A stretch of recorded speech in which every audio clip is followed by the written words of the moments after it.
Panasonic just announced their vlog-centric G100, for which I've seen lots of negative reviews. I'm not a videographer or vlogger, but I think all the negative reviews are quite reasonable. However, in this video I want to talk about why I think the G100 is almost perfect for street photography. I haven't tried the camera in a shop obviously, so in practice it might be different, but if we only look at its specs, there are several points that attract my attention. First, the body weighs only 345 grams, including battery and SD card on the official specs page, which is pretty lightweight. The camera with the 15mm 1.7 lens has a total weight of 460 grams, which is merely 10 grams more than the GX9 body alone. I don't care if the body is plastic or metal. To some people, metal body feels better, but it doesn't make you a good photographer. Some people may say that having a good-looking camera makes you want to go out and take photos. To me, this is just something one has to overcome, especially if the camera is heavy enough to be a burden for your wrist. You may actually prefer something lighter. And the size is not big at all if we look at the comparison. Second, the shutter. Looking at the specs, the shutter is electronically controlled focal plane shutter.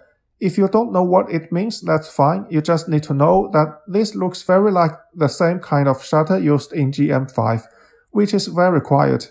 And this is not the electronic shutter which has rolling effect. David Thorpe described it as a faint whisper. It's almost as quiet as leaf shutter, which is a big bonus for street photography.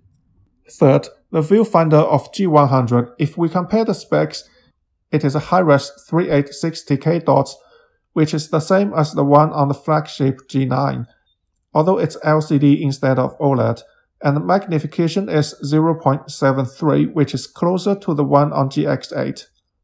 The 3 points above makes it almost a perfect camera for street photography in my opinion.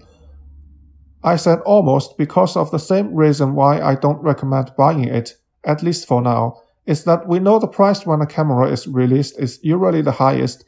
If you want it but don't need it now, wait for several months, the price should go down, especially Panasonic cameras, not to mention there might be discounts later in the year.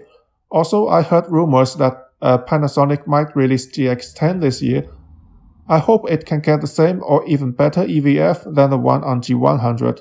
Since GX7, GX85 as well as GX9 all have the same old EVF which has lots of negative reviews, I really hope Panasonic can listen to all these complaints and use a better EVF while keep the body size at least smaller than GX8.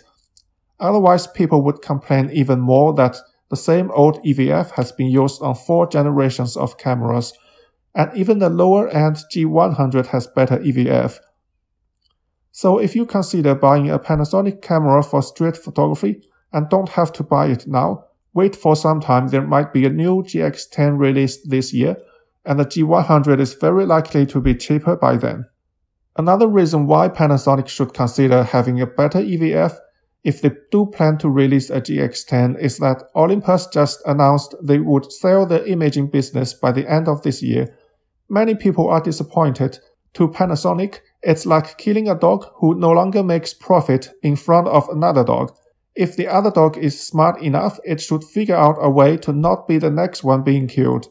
Today I bought a cake as a farewell to Olympus. Due to limited space, I won't write its full name, but only write the short name, Oops.